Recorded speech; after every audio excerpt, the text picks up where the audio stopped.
Hello, I'm Pete Brocklehurst and I'm a friend of the TPT and a volunteer for the TPT, and today I'm going to be doing a walk from the Woodhead Tunnel, which is in the heart of the Pennines in the Peak District, and I'm going to walk over the top of the hills up to the highest point of the Trans Pennine Trail, which is about just over 2 miles from where I am now at the Woodhead Tunnels. There used to be a car park here at Woodhead, but it's just recently been closed off to the public, so the parking round here is not brilliant. There is a couple of spaces on either side of the road near the entrance, but there are alternative car parks. One's down at Crowdham, which is a bit further down on the A628, and then there's another one down at Torside, which is actually on the Longdendale Trail, so it's not too far away.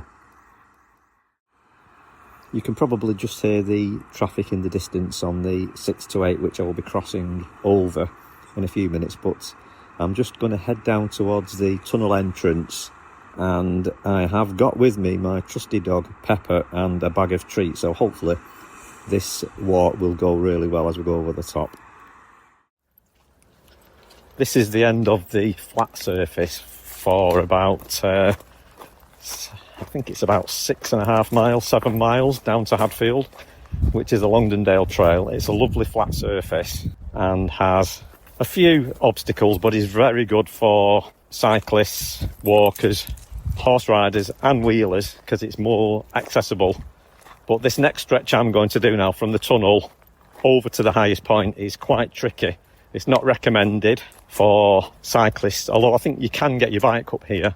It's quite steep and a bit rough, but it is going over the tops of the Peak District National Park, so you can't expect smooth tarmac surfaces everywhere, unfortunately.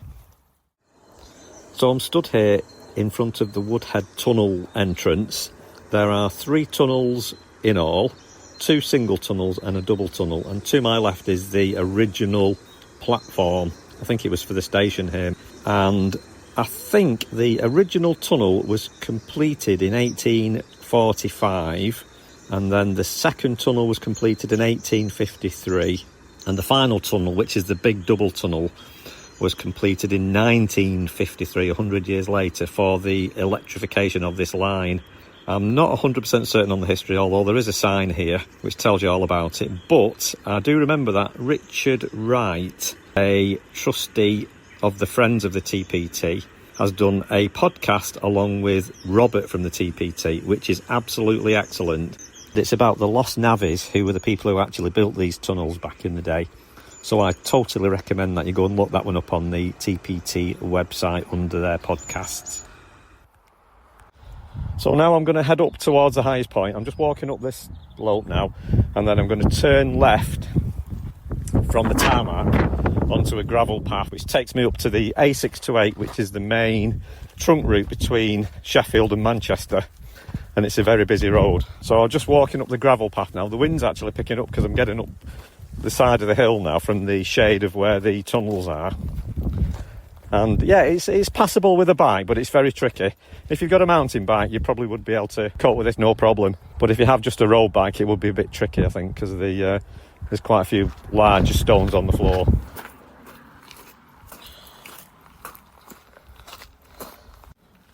I've now crossed the main road and just heading up to the other side. It's unusually quiet at the minute, the 628. It's normally a really busy route. I think it's because there's some temporary traffic lights a bit further up, which makes the cars stop and start.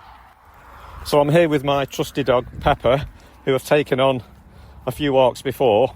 I would have loved to have brought my Sinclair C5 today because it's absolutely beautiful, the weather, but because of the terrain and the topology of this route, it's definitely not suitable for a 40 kilogram Sinclair C5. Absolutely not. So I'm getting a bit higher up on the hill now. There's a few sheep here, so I've got my dog tightly on the lead, but I've got a fantastic view of the Longdendale Valley here. It's an absolute beautiful view. We can see the pylons, which is part of the Longdendale Valley electricity supply. So okay, I've got a sheep here very close by. In fact, I've got 2 sheep, and my dogs are going a bit crazy because they're untethered, obviously, and eating the grass, but she's been good, and I've got some treats in my pocket, so if we have any serious issues, I'll tempt her with a treat. So now I'm a bit higher up the hill. The gravel path has now turned into a grass path, which is quite nice, which is quite good for walking on. It's not muddy at the minute because it's been a dry summer. Yeah, so the wind is picking up again now as I'm getting further up the hill. But the grass path now is surrounded on each side by lovely ferns. They're absolutely beautiful. Yeah, so as I'm moving away from the road now, the road noise is gone and it's just deadly silent apart from the wind. But the path now has some little graduation steps made out of cobbles. So the path has now turned into a double track. I assume it's suitable for vehicles to come up and down here for maintenance reasons. And yeah, we're gaining altitude still, and the higher up we get, the better it gets. I've just come to a fork in the road, which is virtually on the summit of this bit. I'm still not on the highest point of the TPT yet, that's quite a bit to go. But there is definitely a summit here, and the wind has obviously picked up.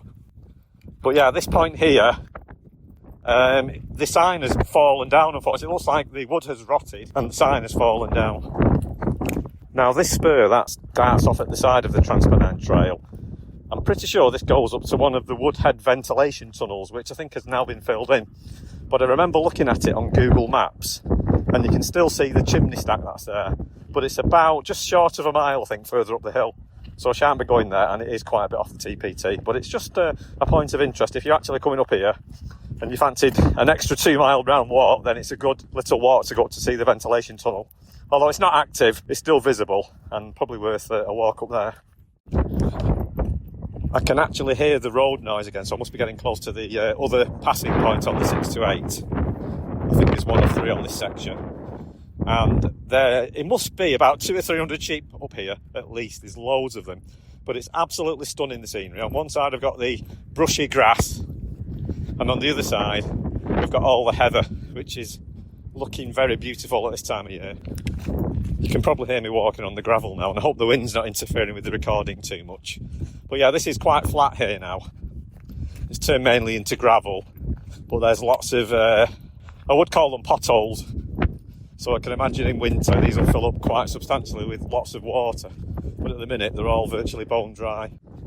Yeah, I'm getting very close to the Woodhead Pass now. In fact, I can just see the tops of the lorries now as I'm approaching the main road. So this is the second crossing point, and there's another one as well before we can get to the highest marker. So it's a very busy road, so if you are coming up this way, crossing over, you have to be very careful.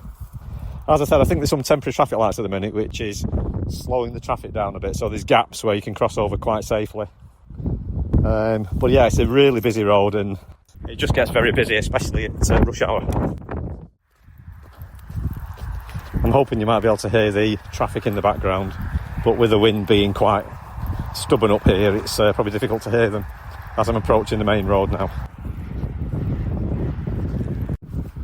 So on this part here, there's a nice access point for vehicles to get, I assume originally to get up to the Woodhead Tunnel ventilation shaft, but now it's obviously disused. But I think farmers still use this to gain access to their sheep and the farm, which is further down towards the tunnel.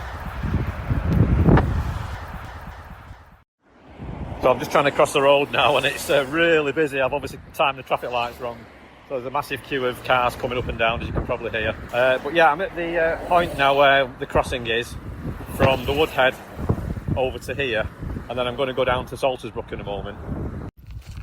So I've crossed the main road now, and I'm heading down to Saltersbrook, which my dad, Peter Brocklehurst Senior, has done a brilliant blog, and Robert's put that on the TPT website, and it's very, very worth looking into because it's very historical around here. It used to be the old salt route.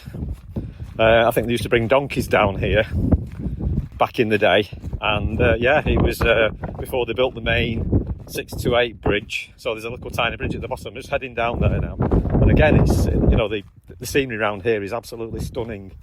Plenty of sheep again, and we've got a dry stone wall on one side, and then obviously the 6 to 8 on the other side, and it's a fairly narrow track with gravel. It just looks like it's wide enough to take a horse and cart, basically. No substantial vehicles will be able to make it down here, and the bridge down here is very small as well. And I can just see on the other side there the ruins of what used to be, I think, a couple of buildings. I think there used to be a pub or an inn here and some houses many, many years ago. And I'm just going to take a photograph now, but there's some ruins, you can just see them over the dry stone wall. It's probably just about wide enough to get a small cart through and a donkey, but I wouldn't recommend coming down here anyway if you've got accessibility problems, because it's virtually impassable. It's very tricky, the terrain. So I'm now by the side of the Ladyshaw Bridge, which is the very narrow bridge which runs parallel to the Saltersbrook Bridge, which is now the main trunk road. I believe this bridge was deliberately made extremely narrow, so it forced the carts across the main bridge when that was opened. So they had to pay the toll because it was turned into a toll road, I believe that. And this was obviously just allowing people to cross over while they're doing the salt route between the salt mines of Cheshire and Sheffield. But yeah, it's a very, very narrow bridge and very old. I believe it's several hundred years old, and it's definitely withstood the test of time. Oh, and I'm just having a quick check under the bridge. I'm just taking a quick video to make sure there's no trolls lurking underneath the bridge, because you never know. So I'm on the other side of Saltersbrook now, heading up the hill, and the track's widened to accommodate a vehicle. I'm not sure why vans or trucks or cars would want to come down here now, but it's wide enough for a vehicle anyway. There's another signpost here which says TPT West Woodhead and TPT East Dunford Bridge, so that means we're getting fairly close to the highest point now. Dunford Bridge is within sight. There's a fence and a stile just here now, which I think if you went on that route, then it would take you across the top of the Pennines towards the Pennine Way, I think, maybe. I know on the other side from Woodhead there is a plane crash as well. There's a World War II American bomber that's crashed on top of the moors halfway in between the Woodhead Pass and the Snake Pass. So I think if you went up that way, it'd probably take you up that way at some point. And as you can probably hear now, I'm walking up the hill and the wind's picking up again now.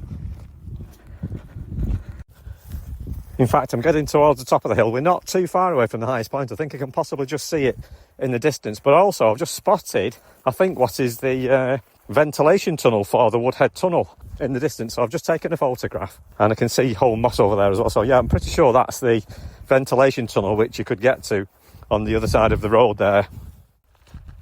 In fact, now I'm just approaching the main road again. The wind has definitely picked up again. I'm not in the shelter of the valley where the Salters Bridge is, but I can just see in the distance a little tiny speck, and I'm pretty sure that's the highest marker. Even though the hillside beyond it does go a lot higher up, that's the highest point of the TPT. It does not go any higher than that across from Southport to Hornsey. So I'm just approaching the 628 Woodhead Pass main road again, and as I said before, it's quite a busy route because all the trucks coming from Ireland come across the ferry to Holyhead and then down through Anglesey, down the A55 onto the M62, then across the M62 onto the M60, and then instead of carrying on the M62, they come down the M60 onto the M67 at Denton, and then the A57 across to Sheffield. So it's like a hypotenuse on the triangle that cuts out the long trip up to Leeds and then back down from Leeds to Sheffield. So it's like a bit of a shortcut. So I'm just coming up to the fence now, which is just before the main road crossing. This is the final of 3 crossings that I've done. And just here on the left hand side is an old great big rock, probably weighs over a ton, and this used to be the highest point marker for the TPT. However, it's in the wrong position, and the brass plaque that used to be on it designating the highest point has been pinched possibly more than once. So either somebody's taken it home for a souvenir, or somebody's weighed it in for the semi-precious metal. But anyhow, we think it's possibly been moved when they were doing some work on the highway, and we realised that it was in the incorrect position.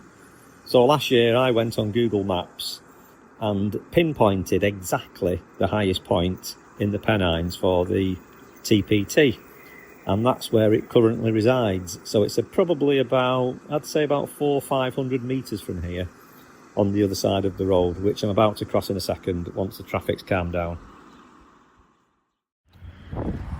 So I'm at the third passing point on the 6 to 8, and I've just got a gap there so I can cross over nicely there now. And that's the last passing point of the 6 to 8, and hopefully now I can just head up the hill towards the highest point, which is about, I'd say 200-300 metres away, so we're nearly there. So now I've crossed over, I'm on, I think, what's called Windleden, and just heading up towards the highest marker. I've just been overtaken by a cyclist because I'm on foot, but there's a nice sign there in front of me which does say pedestrians, equestrians and cyclists.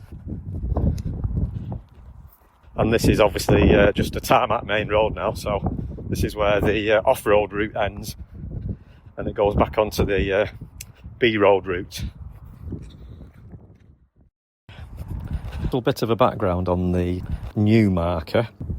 Last year it was the 35th anniversary of the TPT 2024, so my father, who is a trustee for the TPT, Peter Brocklehurst Senior, decided that it would be a good idea to reposition the marker, and basically that's what happened. He managed to secure a £500 grant from the Friends of the Trans Pennine Trail, and I managed to pinpoint the exact new position for the marker. And I also live close to a good stonemasons in Hyde called Baines Memorials, and I managed to get the marker fully engraved for under the £500, which was absolutely brilliant. And with the help of Sarah Ford from Barnsley Council and a couple of her rangers, we managed to get it installed last year on the 35th anniversary, just before Christmas, which was excellent.